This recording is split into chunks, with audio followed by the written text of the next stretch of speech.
people leaving those facilities should speak high about the government and high about the collector.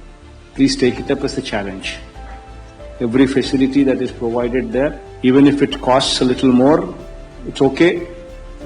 Please provide quality service there. And also please ensure that when the person is leaving the camp, give every person 1,000 rupees or a family 2,000 rupees into their hands before they leave the camp. This is very important because that money in their hands would help them when they were to reach their houses, cleaning purpose, or if something is lost, at least it will help them to sustain and survive for a while.